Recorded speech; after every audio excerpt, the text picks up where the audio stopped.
नमस्कार दोस्तों, आपका हार्दिक स्वागत है आपके अपने YouTube channel astrology with Joshi पर। दोस्तों, आइए जानते हैं फरवरी 2026 का महीना कर्क राशि वालों के लिए कैसा रहेगा। दोस्तों, वीडियो को अंत तक जरूर सुने और जानें कि फरवरी का महीना आपके लिए कैसा रहने वाला है। और चैनल को लाइक, शेयर, कमेंट और सब्सक्राइब करना न भूलें। आइए सुनते हैं विस्तार पूर्वक।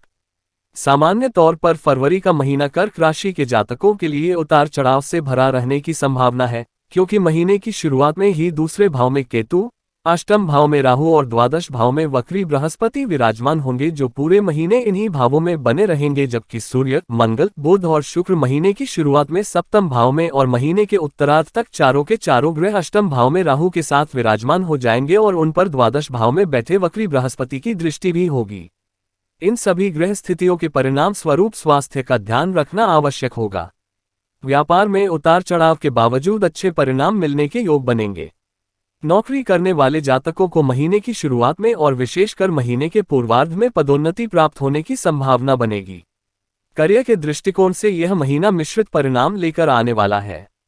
दशम भाव के स्वामी मंगल महाराज महीने की शुरुआत में अपनी उच्च राशि मकर में अस्त अवस्था में सूर्य, बुध और शुक्र के साथ सप्तम भाव में विराजमान रहेंगे तथा छठे भाव के स्वामी बृहस्पति महाराज द्वादश भाव में वक्री अवस्था में विराजमान रहेंगे। इससे नौकरी में एक तरफ आपके ऊपर काम का दबाव तो रहेगा, लेकिन आपको पदोन्नति मिलने के योग बनेंगे।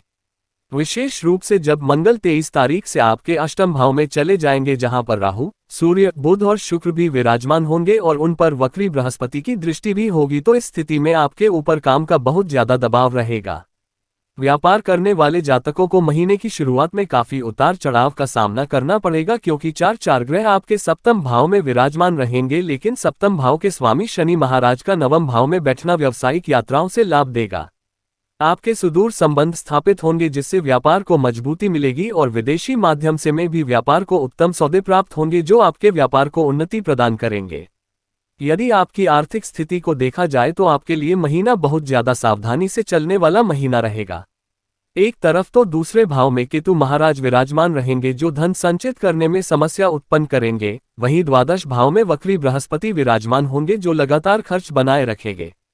अच्छी बात यह होगी कि खर्च आपके हित में होंगे, लेकिन महीने के उत्तरार्ध में सूर्य, मंगल, बुध, शुक्र और राहु इन 5 ग्रहों के अष्टम भाव में बैठने के कारण आपको कोई भी नया निवेश करने से पहले 100 बार सोचना चाहिए और संभव हो तो उससे दूर रहना चाहिए, क्योंकि वह आपको हानि दे सकता है। हालांकि शेयर बाजार में किए गए निवेश से इस दौरान आपको अचानक से बम्पर धन प्राप्ति हो सकती है। नौकरी में पदोन्नति होने से भी धन लाभ हो सकता है और व्यापार से भी धन लाभ के योग बनेंगे।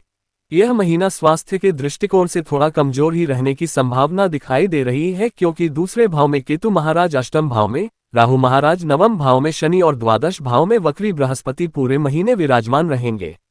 महीने की शुरुआत में सप्तम भाव में सूर्य, मंगल, बुध और शुक्र उपस्थित होंगे, जो महीने के उत्तरार्ध में जाकर आपके अष्टम भाव में चले जाएंगे। इस लिहाज से देखें तो ग्रहों की ये सभी स्थितियां स्वास्थ्य के दृष्टिकोण से आपको सचेत रहने की ओर संकेत दे रही हैं।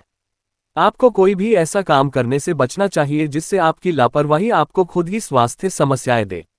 पेट से जुड़ी समस्याओं पर ध्यान दें।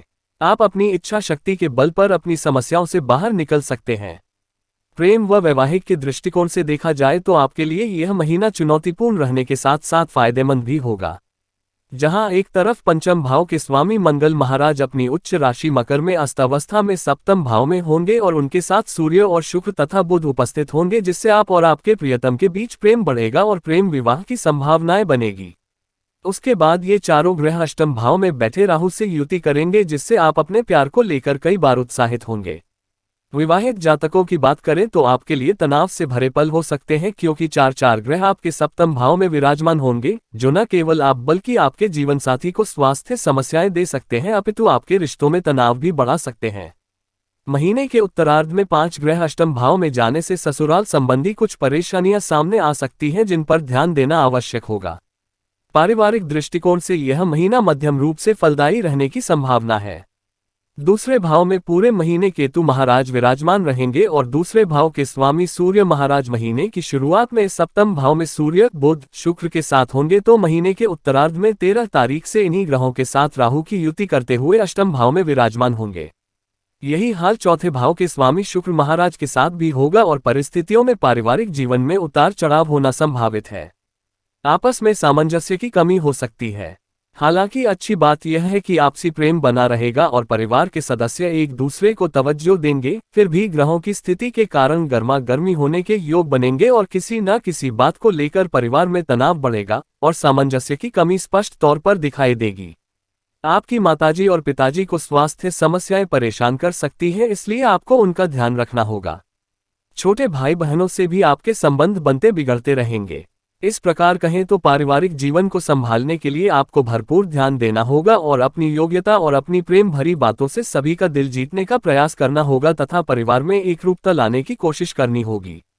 उपाय। दोस्तों, उपाय जानने से पहले वीडियो को लाइक, शेयर, कमेंट और सब्सक्राइब जरूर करें। उपाय। आपको श्री हनुमान चालीसा का प्रतिदिन पाठ करना चाहिए। सोमवार के दिन शिव जी को जल अर्पित करना चाहिए।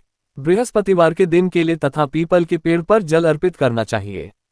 सोमवार के दिन चंद्र देव की आराधना करनी चाहिए। ये राशिफल आपकी चंद्र राशि पर आधारित है।